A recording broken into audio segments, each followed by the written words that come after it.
Welcome to my channel নিজে creation. আশা করি তোমরা সকলেই ভালো আছো, আর আমরাও খুব ভালো আছি। বড়োদেরকে প্রণাম, ছোটোদেরকে অনেক অনেক ভালোবাসা দিয়ে আজকের ভিডিওটা শুরু করে দিয়েছি সকাল সকাল। তো সবাইকে গুড মর্নিং দিয়ে ভিডিওটা শুরু করলাম। তো দেখো এখন বাজে কিন্তু 6:30, আর এই পাট শাকটা কিন্তু আমি কাল রাত্রে বেছে রেখেছিলাম। কেন বলো তো, রাত্রে না বাছলে না সকালবেলাটা অসম্ভব। আর এইদিকে দেখো, এটা কিন্তু আর ট্যাংরা। এই মাছটা না মাংসর মতন করে রান্না করলে পুরো মাংস সেরে মানুষ এইটাই খাবে। তো আমি কীভাবে মাছটা রান্না করি সেটাও তোমাদের সাথে একটু শেয়ার করব। আর এখানে ডালটা আগে ধুয়ে নিই, ডালটা সিদ্ধ বসিয়ে দেবো একদিকে ভাত হবে, আর এইদিকে আমার জোগাড়ও হয়ে যাবে, কিছু সবজি কাটাও হয়ে যাবে। তো এখানে আমি উচ্ছে, আলু আর পেঁয়াজ কুচিয়ে নিয়েছি, একসাথে ভাজবো। আর ওইদিকে পাট শাকগুলো কুচিয়ে নেব। তো সবটা একটু করে শেয়ার করছি, পুরোটা শেয়ার করতে পারবো না। তো এখানে উচ্ছে আলু ভাজা করে নেবো বলে তেল দিয়েছিলাম, তো ভাজাটা তোমাদের দেখাইনি। আর তারপরে এখানে ডালটাও সম্বরা দেবো বলে পাট শাক দিয়ে ডাল করব। তো তার জন্য এখানে ফোড়নে দিয়েছিলাম শুকনো লঙ্কা, রসুন কুচনো, কাঁচা লঙ্কা, পেঁয়াজ আর একটু কালো জিরে সম্বরা দিয়েছিলাম। তো কালো জিরেটা অল্প পরিমাণে দিয়েছি বলে বোঝা যাচ্ছে না। তো এটা সম্বরা দিয়ে একদিকে ডাল এই শাকের ডালটা হতে থাকবে, আর একদিকে আর মাছ ভাজার জন্য, আর মাছ বলছি কেন, আর ট্যাংরা ভাজার জন্য আমি কড়াইতে তেল দিয়ে দেবো। আর ট্যাংরাটা না আমি কালকে রাত্রে ভালো করে ধুয়ে নুন হলুদ আর তেল মাখিয়ে রেখেছিলাম, তাহলে আর রান্না করার সময় ফুটবে না। তো এখানে একদিকে চাও হচ্ছে, আর ওইদিকে উচ্ছে আলু ভাজা হয়ে গেছে। আর এইদিকে তো আমি শাকটাও কুচিয়ে নিয়েছিলাম, সেটা একদিকে মানে বসিয়ে দেবো। আর তারপরে এইদিকে শাকটা সম্বরা দিয়ে একদিকে বসিয়ে দেবো, আর এদিকে এখন আর ট্যাংরাটা ভেজে নেবো। তো বললাম না আমি কালকে রাত্রে নুন হলুদ তার তেল মাখিয়ে রেখেছিলাম, এবার আমি এটা ঢেকে কিন্তু আর ট্যাংরাটা ভাজবো, নাইলে না ফুটবে। আর অতিরিক্ত ফোটে এই মাছটা, তেল মাখিয়ে রাখলেও ফোটে। তো একদিকে ডাল হচ্ছে আর একদিকে মাছ ভাজাটা আমি বসিয়ে দেবো।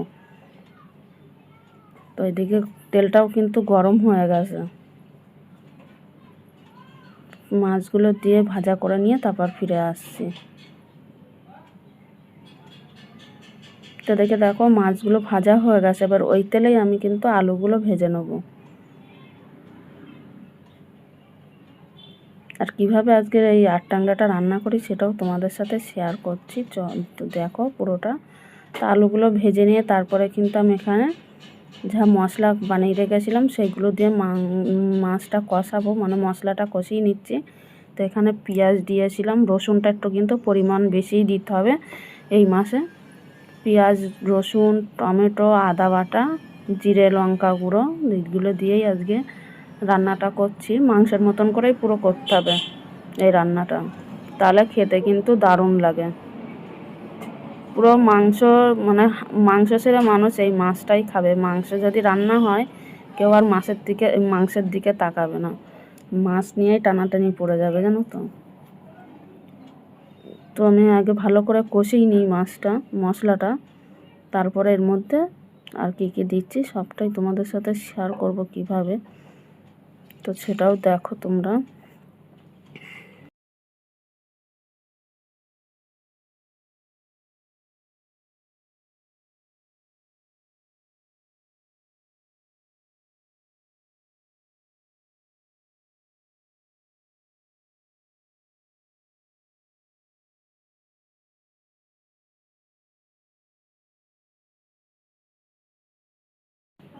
তো তারপরে দেখো আমি মাছ আর আলু কিন্তু একসাথে দিয়ে কিন্তু আমি আবার কষিয়ে নিচ্ছি। আর আমি ওই পর্যন্ত কিন্তু আমি একটু জল দিয়েছিলাম মশলার মধ্যে, তার জন্য এই জল তেল তেল ভাবটা চলে এসছে। তো আমি এবার তেল ছেড়ে দেওয়ার পর্যন্ত আমি কষাতে থাকবো, আর তেল কিন্তু অটোমেটিক ছেড়েও দিয়েছে।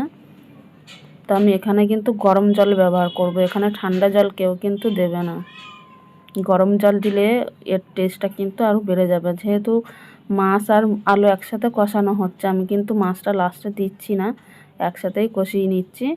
তো তো দেখো কষানোর পর আমি জল ঢেলে দিয়েছিলাম, দিয়ে ঢাকা দিয়ে আমি একটু কষিয়ে নিচ্ছিলাম। ঝোলটা বেশি পাতলাও করব না, আবার বেশি ঘনও করব না, হালকা ঝোল রাখবো। আর এতে যদি একটু গোটা গরম মশলা বেটে দেওয়া হয় না, সেই সেন্ট বেরাবে, মানে পুরো খাসির মাংস, বুঝতে পারছো? তো আমি নামানোর সময় একটু গুঁড়ো মশলা দিয়ে দেবো, গুঁড়ো গরম মশলা। আমি আর বাটিনি তাড়াহুড়োতে। তো চলো, আমার রান্নাটা কিন্তু প্রায় কমপ্লিট। আর তোমরাও এক ঝলক দেখে নাও। এই দেখো, পাট শাক দিয়ে ডাল করেছিলাম, এটাও কিন্তু খেতে দারুণ হয়েছিল। আর পাশের ঘরে দিদিতে দেবো বলে বাটিতে তুলে নিয়েছি।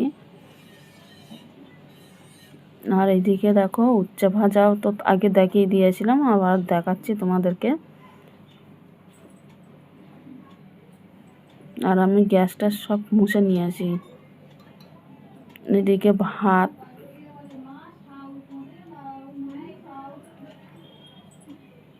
আর কত বাসন থালা দেখতে পাচ্ছ তো। এই বাসন থালা গিয়ে এখন মাজবো, মেজে সমস্ত গাছ কি রান্নাঘর তো মুছে আমি রান্না করি।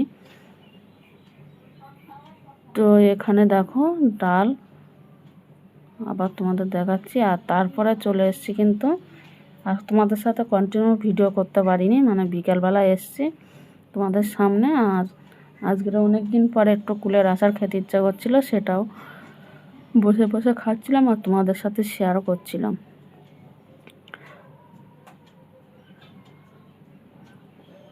না, তারপরে তো কর্তামশাই বাজার নিয়ে আসবে, আর কী কী বাজার নিয়ে আসছে সেটাও তোমাদেরকে দেখাবো। আর বিকালবেলাটা এই সময়টা না একটু ইচ্ছা করে যে টক কিছু খাই, তো কি খাবো, ভাবলাম ঘরে কুলের আচার আছে, সেইটা নিয়েই বসে গেলাম। আর এদিকে তোমাদের সবার ভিডিও দেখছিলাম খেতে খেতে। আর তারপরে দেখো চলে এসেছি কিন্তু অনেকটাই রাতে, মানে বরমশাই তখন বাড়ি এসছে। আর এই দেখো কী কী নিয়ে এসছে, এখানে পুঁই শাক আছে, আর এখানে আছে দেখো কুমড়ো নিয়ে এসছে। পুঁই শাকের সাথে তো কুমড়ো লাগবেই। আর কয়েকটা পটল দিয়ে দিয়েছে পুঁই শাকের এর সাথে, কুমড়োর সাথে। তো ছটা না, 4-5টা মতন পটল দিয়ে দিয়েছে। আর নিয়ে এসছে একটা বড় দেখে শীষ পালং। আমার পর আগে শীষ পালংটা খেতে চাইতো না, সেই ছোট্ট ছোট্ট কচি কচি পালং শাক আনতো। তা একদিন কথা না শুনে আমি একদিন শীষ পালং নিয়ে এসে রান্না করেছিলাম, তারপর ওর খেতে ভালো লেগেছে, সেই থেকে নিজেই এখন নিয়ে চলে আসে শীষ পালং। আমার আর বলতে হয় না যে এই আনো, ও নিজেই বুঝে সুঝে নিয়ে আসে বাজার।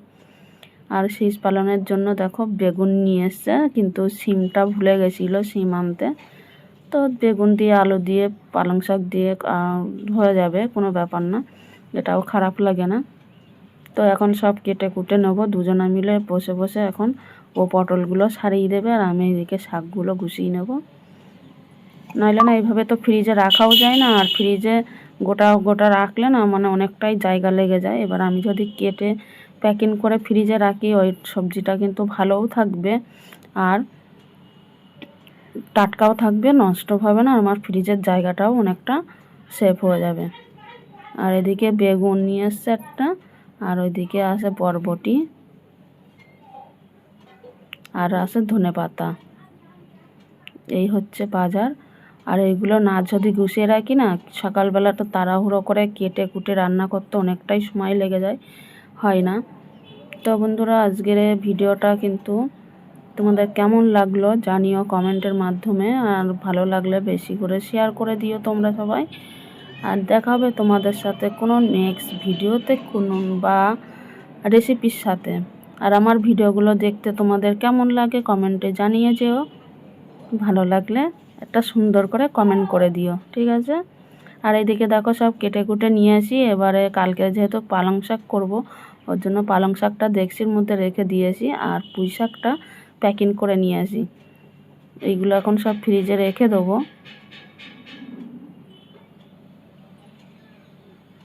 আর পটল ভাজা হবে, ওর জন্য পটলগুলোও সারিয়ে নেওয়া হবে। আর এখন যেহেতু নতুন পটল তো এখন না খোসা ফেলা লাগবে না, একটু আঁশ ছাড়িয়ে নিলেই হয়ে যাবে।